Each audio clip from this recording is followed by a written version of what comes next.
ஒரு கொம்பை முளைக்க பண்ணுவேன். நான் அபிஷேகம் பண்ண வித்தவனுக்காக ஒரு விளக்கை ஆயத்தம் பண்ணினேன். Speaks about the holy spirit. அவர்தான் கொம்பு. கொம்புனா பலம்.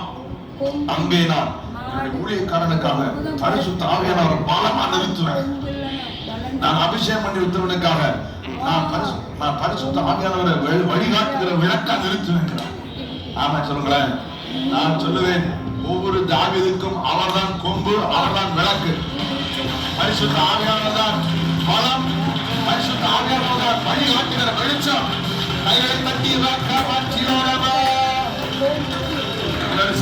வழிகாட்டு